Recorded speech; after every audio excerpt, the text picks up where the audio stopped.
Bienvenue dans ce nouveau numéro de Côté Mer. Au sommaire, une étude du Césaire sur l'économie maritime. Les chantiers navals de Saint-Nazaire tournent à plein régime et le salon des pêches en mer se prépare.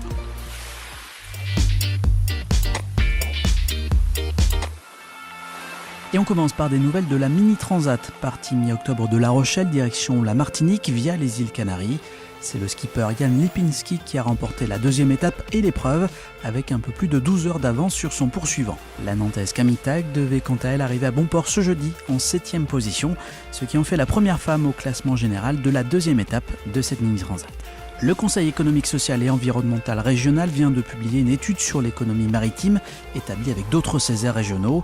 Un document de 75 pages dont il ressort qu'il est urgent pour les régions disposant d'une façade maritime de mieux connaître et d'encourager le potentiel de l'économie bleue.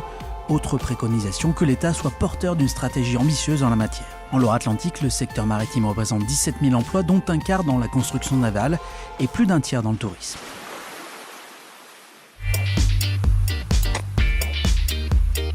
Il y avait une double cérémonie cette semaine au chantier STX de Saint-Nazaire.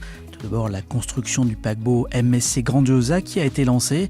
De la classe Meraviglia, il sera encore plus grand et aura même à son bord un musée, une première pour un paquebot. Je dirais qu'on précède la demande, ce qui est la vocation d'un armateur et d'un croisiériste comme MSC. D'autres moments où on a apporté une contribution loisir plus importante étaient aussi pour aller plus loin dans la proposition. Donc là, on précède, on invente de nouveaux plaisirs. Dans le même temps, le chantier du Bellissima est lui bien avancé. Livraison prévue en 2018. Cette semaine avait lieu la cérémonie de la pièce. Une étape symbolique dans la construction navale. Le milieu maritime est un milieu très traditionnel et très un peu superstitieux. Et c'est une cérémonie qui est hyper importante pour nos clients. Et pour nous aussi, c'est un peu la naissance du navire. C'est une tradition qui est quasi millénaire, cette histoire de la pièce. Dans le carnet de mort, notez que la 17e édition du Salon des pêches en mer se tiendra du 16 au 18 mars 2018 au Parc des Expositions de la Beaujoire. Au programme, simulateur de pêche, réalité virtuelle ou bien atelier de fabrication de leurre. Une soixantaine d'exposants et près de 12 000 visiteurs étaient présents en 2017.